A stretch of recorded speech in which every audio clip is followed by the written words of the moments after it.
This week on A Lively Experiment, the Cranston Panhandling Ordinance received some harsh criticism, and the 2018 U.S. Senate race takes a twist this week.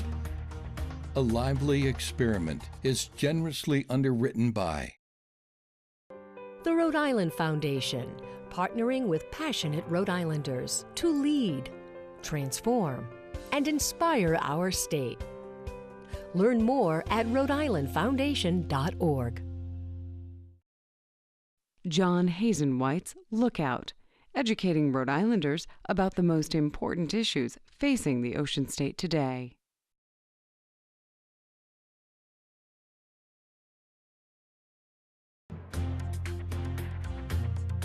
Joining us with their insights, Dr. Pablo Rodriguez, president of Latino Radio. Robert Walsh, executive director of the National Education Association of Rhode Island.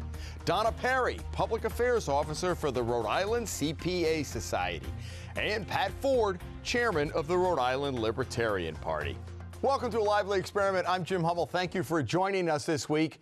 And just like that, the 2018 race for one of Rhode Island's U.S. Senate seats got interesting this week, as former state Supreme Court Justice Robert Flanders, a Republican, announced he is considering a run for the seat held by two-term incumbent Sheldon Whitehouse.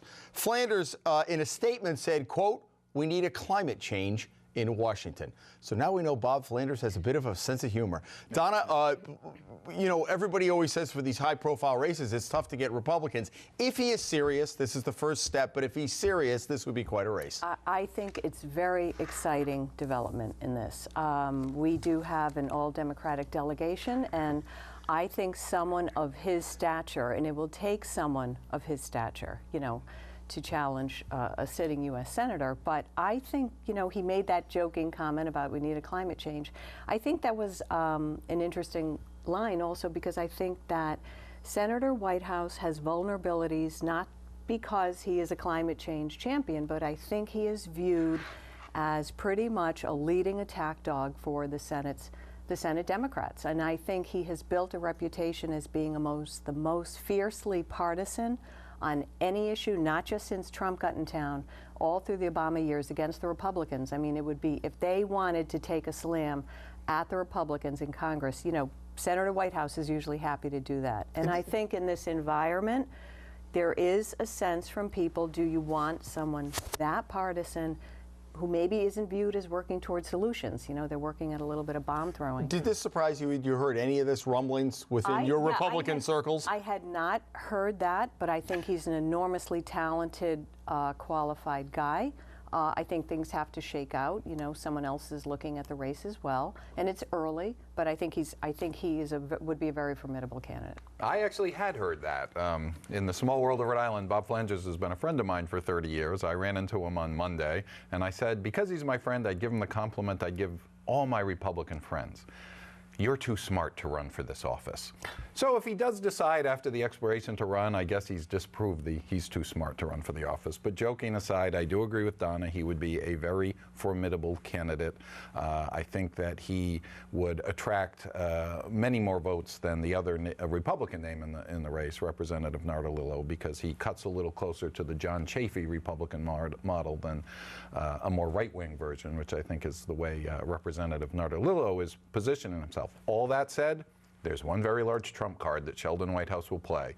And I've already suggested the first question to Bob Flanders is, did you vote for Donald Trump? And the second question is, do you support his policies? And then we have a reprise of the race that costs Link Chafee his Senate seat when Sheldon Whitehouse ran. Because he had an R next to his name. Right, because he had R next to his name. And if you thought Sheldon's slogan the first campaign, a White House in Washington you can trust, worked then, a White House in Washington you can trust is really going to work as long as Donald Trump is president.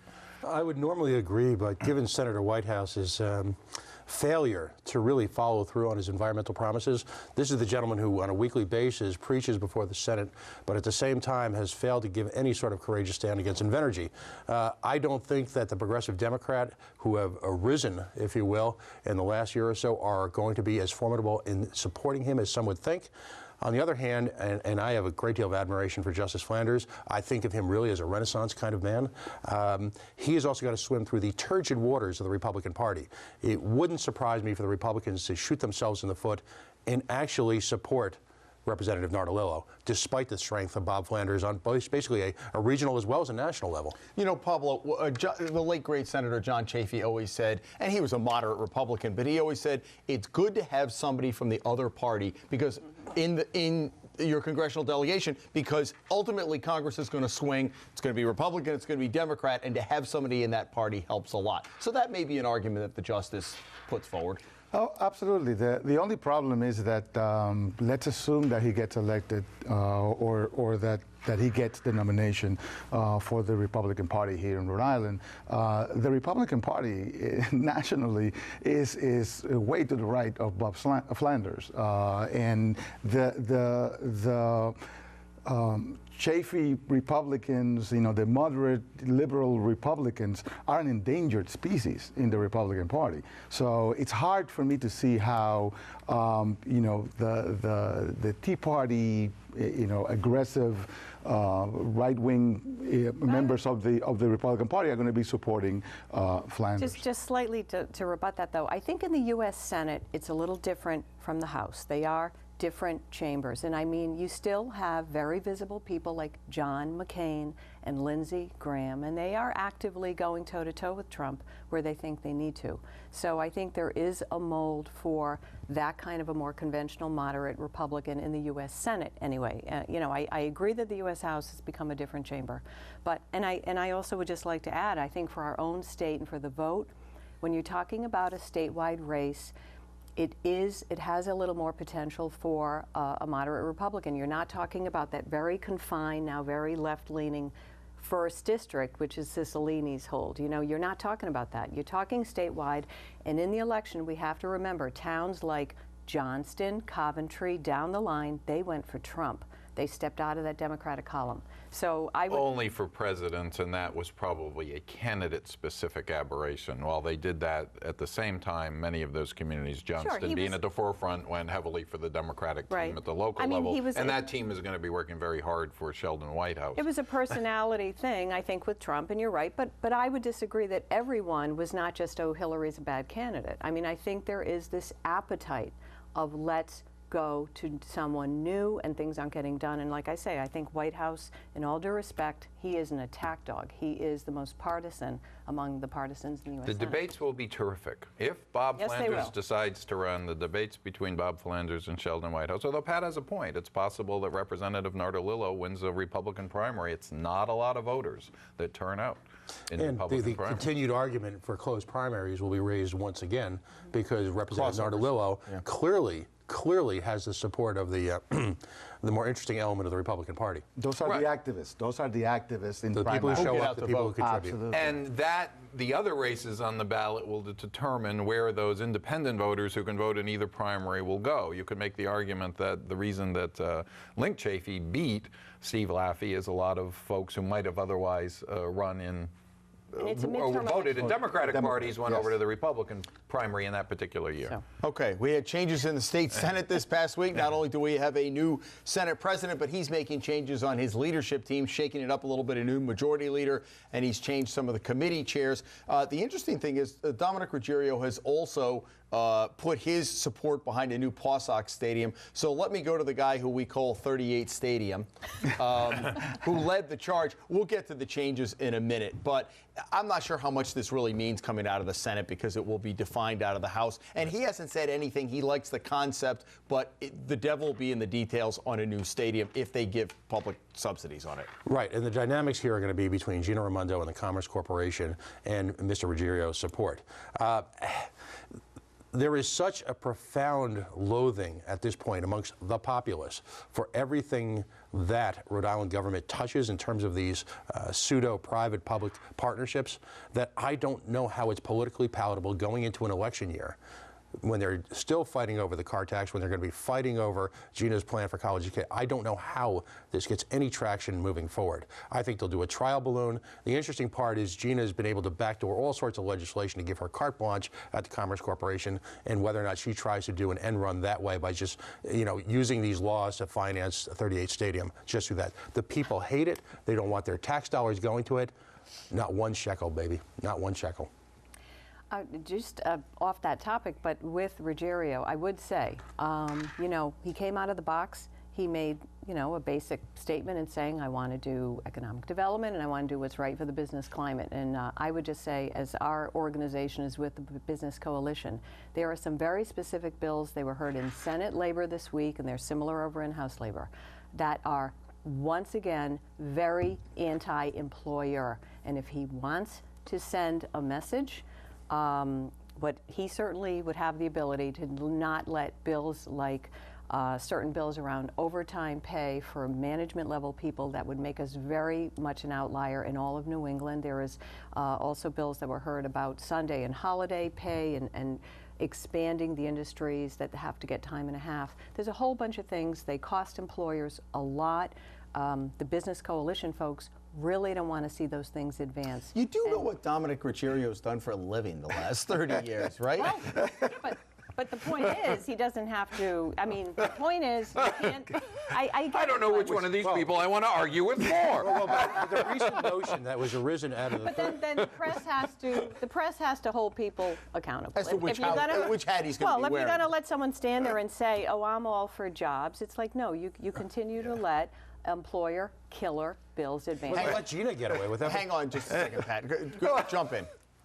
Like I said, I'm not sure which one to argue with. But I will say they're kind of both missing the point. One of the things you learn when you pay attention to what's going on in the legislature, the person who is in the leadership position can set a tone, set a direction, but ultimately it's all the people that vote that matter. A new leader, and I think this is the second part of your question, needs two things on his team. He needs people who can count votes, count the House, figure out where the members of both chambers are, and they need people they can count upon, hence some of the changes that occurred. They felt they couldn't count upon some of the people that made the changes. So on the issues, whether it's a subsidy is yet unnamed for a new McCoy Stadium, or whether it's the legislation that I'm sure Donna and I agree with point by point if we went through each piece of it, they're going to have to take the temperature of both chambers and the governor and decide what bills are going to move forward, and that's based on where people are in both chambers. Well, we're going to be treated to the same Senate that under Teresa Paiva-Wade, and I believe the quote was, well, the House did the research, so we'll just go with it.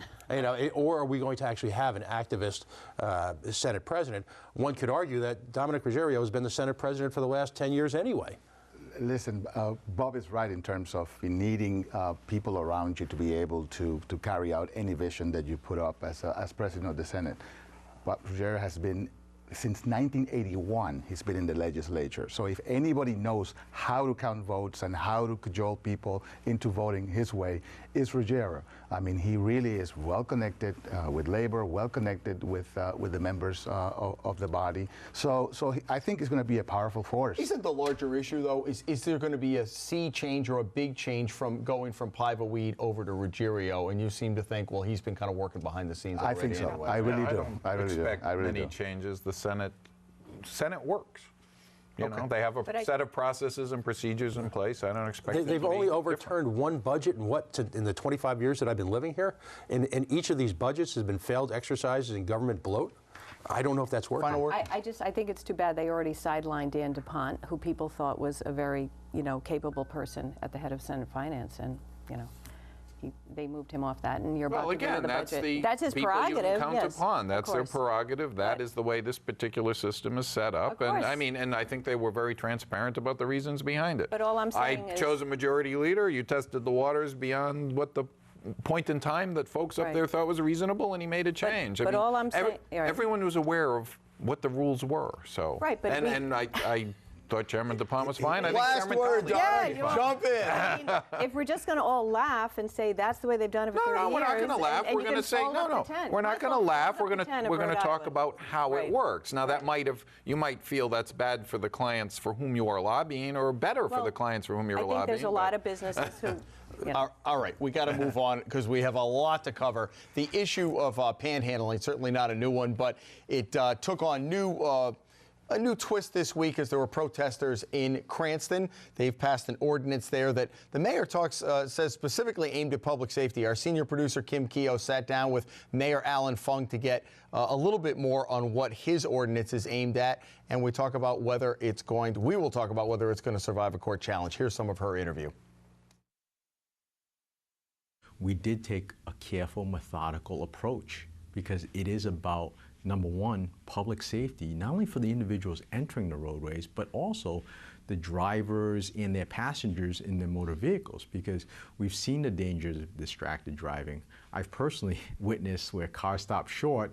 Some of the people might not be paying attention, didn't see someone stopping short to hand something to the individual in the roadway, and all of a sudden you might have a fender bender. That can happen, and this is what this ordinance was designed to prevent. You know, we're happy to talk to any other community about, you know, how we went through it, because it was a thoughtful, methodical process. It doesn't address the overall societal issue, because that's a bigger problem about homelessness. But this ordinance wasn't designed to tackle the issue of homelessness. It's about providing a safer avenue for individuals to conduct these type of transactions, and it doesn't prohibit speech. As we saw from the protests that were going on, people that were standing on the side of the road protesting the ordinance and had whatever sign, those individuals weren't taken because it's not designed to impact anyone's right to protest. It's about safety, and you know, I keep hearing the criticism that it's targeting one group of individuals. It's not, because it applies across the board, whether it's to charities, whether it's to students, cheerleaders, or even my own firefighters that, you know, are out there during the Fill the Boot campaign. Mr. Ford, let's begin with you on this. Balderdash. Mr. Fung is the titular head of a political party that has spent the last generation draping itself in the American flag and the Constitution in what appears to be nothing less than a craven marketing tool. This is clearly a suppression of free speech. End of story. You can argue also it's an attack on the visibly poor, but this begins the slippery slope downhill as we find different ways to suppress protests. In the age of Trump, that is frightening. In Cranston, though, and Kim had talked to us a little bit about this off air, it is aimed at specific intersections. It's not a blanket, and there are people stepping out on the road. You don't think there's a public safety issue? On. I mean, this is why I love the Libertarian Party, because I agree with half the stuff they said, and Pat did an excellent job in articulating that. I mean, distracted driving, really? So the person who's pulling out of Dunkin' Donuts with a coffee cup in one hand, a donut in the other, the cell phone under there is now going to be distracted by someone. No, but that's what the mayor said the issue was. As the defense lawyers would say, Bob, right. That's a smoke screen. Well, it's a smoke screen that the mayor just articulated at the beginning of his explanation. They went to Missouri to find sample legislation they think might withstand court muster. They went to the Show Me state. Well, we're the Show Me compassion state. We're the Show Me free speech state. It's ridiculous. You know, let folks do what they're going to do. If you want to address the problem, put resources in the problem. This is where I'll probably disagree with Pat. I'm saying put government resources into solving the homelessness problem. Is it a smoke screen or not? This nonsense. I don't think so. I mean, I think this, you know, and this is what bothers me sometimes with, you know, with politicians, that, you know, instead of just saying, you know what, we don't like seeing, you know, these people in the intersection. You know, it's really an eyesore. We come up with this idea that it's about safety. It's not about safety. Well, I raised money on the street when I was a Boy Scout, when I was 14 years old. So, you know, this is something that has been happening forever. But what's happening now is that because there's more homeless people, because there's more poor people trying to raise money, and they don't look, you know, something that you want to see in your neighborhood, then all of a sudden, you know, these laws crop up.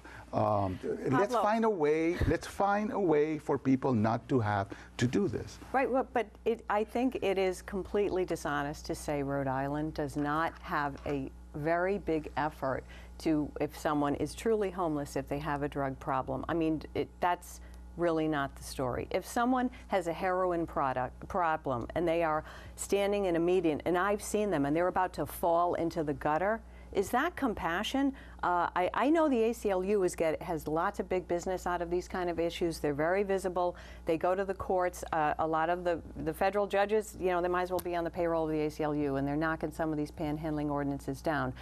There is a difference between what you cited. People fundraising on a sidewalk is not the same as when you have a median that's a semi-highway road. Apparently this is also prohibited under that. So are the Republicans of Rhode Island against free speech, or are they against compassion, or both? True. I thought, no, I disagree, though. I think that they are trying to specifically make it a median that is a semi-highway road. There is a big difference. It's not a blanket. Like, you know, Route 5 and Route 2 are different from... In a situation like this, look to the rhetoric of the base of support that he's gotten. Look to places like social media, talk radio, the press. it's not. This has as much to do with public safety as Donald Trump's refugee ban had to do about national safety. Nothing. It's a discriminatory practice against free speech and a group of individuals that are distasteful to the political elite of Cranston. It doesn't go well in Garden City. It doesn't jive with Chapel Four Corners. And now all of a sudden, it's become a problem. This is a solution in search of a problem that simply does not exist. And I resent the implication that we are going to become toadies now to the free speech oppressors in this state. Well, I'm not sure that this. the problem doesn't exist. It's the issue is how you deal with it. There is the larger issue of how we deal with the homeless, but it's not that there's not a problem there. You got people clogging the roads. It's in very few selected areas. And what about the rights and the safety? Look, law enforcement doesn't like it. It does get into a safety issue. If someone falls off the curb there are clear laws for that. or if you hit the person, when we have protection for that already. All right, so we will have this panel back when the lawsuit is finally settled. Let's go to outrages, and then we'll get back to a few other things. Pablo, what do you have this week? Oh my goodness! Last night, the Senate allowed states to block funding for Planned Parenthood clinics in the respective states. It was a bone for the anti-choice Republicans in the Senate and in the Congress that were not able to pass their health care reform, so-called reform, last week, and now needed to have something to show. So completely and absolutely an affront and basically putting women's health at risk. Okay. Donna, what do you have? I'm going to cut a little close to home. I don't usually like to do that, but my home district of East Greenwich, which is among the top school districts in the state, obviously, right now finds itself in a financial mess in the school district. And I put the blame squarely on the leadership of the school committee. We have had a languishing teacher contract. I support our teacher staff, and they were very close to the vote. That didn't happen. Now they're in mediation. They've let that languish. We are at a point where there's a $1.8 million deficit. We really haven't seen that in East Greenwich. They could be decimating an award-winning middle school, a lot of important programs at the high school. We've had leadership that doesn't get it. If you're Were they just off on the projections? How do you get there? They have been on a lot of side issues. They have, in my view, they have a chairwoman who has her own personal, very political viewpoint agenda, and she's on a lot of side issues, and they have not paid attention to the finances, and they've just mishandled it, and it's a shame. It's the top district, and I think elections have consequences, and people have to remember you got to put people on a school committee that can really move in the right direction, that represents the town, not their own personal political view. Yeah, and it's too bad because you have people who trust them to be able to make the decisions because they're off working and doing other things. Bob, what's your outrage? Well, I love Donna's outrage, so let me fully support that. We're very frustrated in East Greenwich, and we're very free. I love that you supported the teachers, and thank you for doing that. Because it's a kumbaya moment. They do a great job in East Greenwich. They do a great job throughout the state, and one of the I'll play off of that and talk about a frustration that contributes to that outrage because it happens in a lot of communities.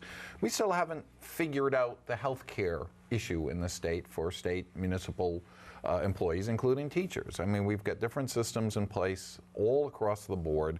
It is probably time, and this is partially against my own interests, so you're allowed to play that. Since you said some great things about teachers, we need a statewide health care system for all state employees, teachers, municipal employees. I want it negotiated because I believe in collective bargaining, but it is absolutely crazy that one of the issues that's hurting things in East Greenwich is they're trying to move folks into a health plan that is not as robust as the health plan they're currently in because of the cost factor. But it is crazy that we'll have school districts in this state that are identical in everything and have the same health care plan, and the cost could be $1,000, $1,500, $2,000 different for a family plan just because of the individual demographics of the different districts. That's nuts. How can you have a fair funding formula if all other things being equal, the health care costs for the same thing are unequal? And that's a huge So that's something we collectively need to address, my side, the management side, and the state governments. And communities pay more for less. Right, they're paying more for less because of it. In this way. Absolutely. Pat, what do you have? Normally, I would sort of prattle on about whatever government insanity occurred this week. And say, for example, Seth Magazine are announcing that he's going to fold into the Providence pension system, into the MERS system out of efficiencies, not so much. But I in honor of my special new friendship here, I have to give up what I call the outrage of a generation. And of course, that's the failed public education system here in Rhode Island. We live in a state where educational opportunities, whether they be charter schools, school vouchers, mayoral academies, are viewed through the prism of how they impact pay plans and pension systems and 401ks. According to Monster.com, in 2 of the 3 teaching categories, we are in the top 5 in the nation for compensation. Yet we continue to lag, particularly in inner cities, and for children of color, we continue to lag educationally beyond them. We've got a governor that bloviates about every imaginable acronym, STEM, STERN, whatever, and yet at the same time, we've got a primary school system which is turning out students who are essentially functionally incapable of the basics, reading, writing, and arithmetic. It's time for a change. It's time for all of us to grow up, put our differences aside. This is the generation that broke the system. It's time for this generation to fix it now. Can I just quickly add, I don't know if I agree with all that, but I do think there's been a lot of discussion that K-12 still needs a lot of improvement.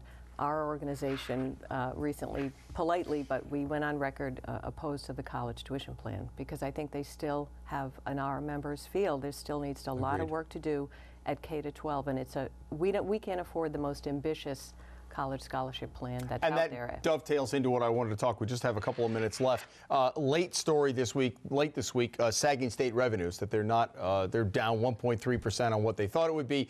A lot of what this has been predicated on, the car tax and the free tuition, the college tuition plan, is, well, we have a robust economy. They might have to put the pause button on some of these programs. So I'm wondering. It's not.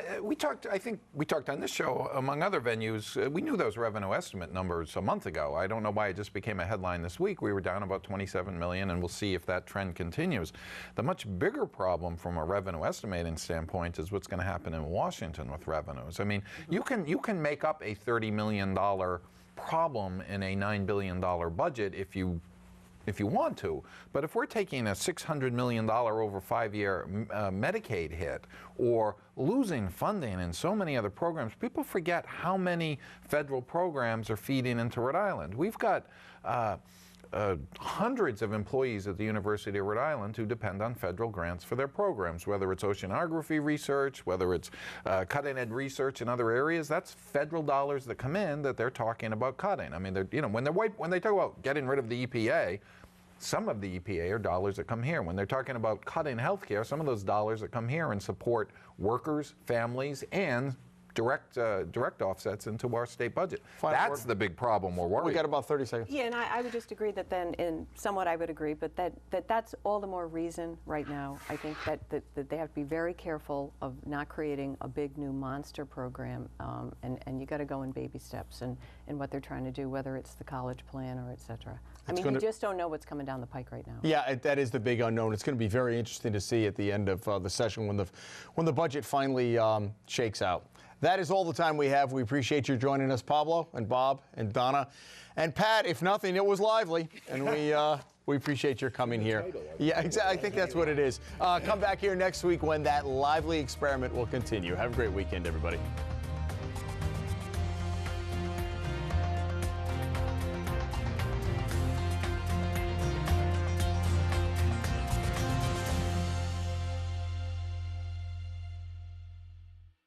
A Lively Experiment is generously underwritten by The Rhode Island Foundation, partnering with passionate Rhode Islanders to lead, transform, and inspire our state. Learn more at rhodeislandfoundation.org. John Hazenwhite's Lookout, educating Rhode Islanders about the most important issues facing the Ocean State today.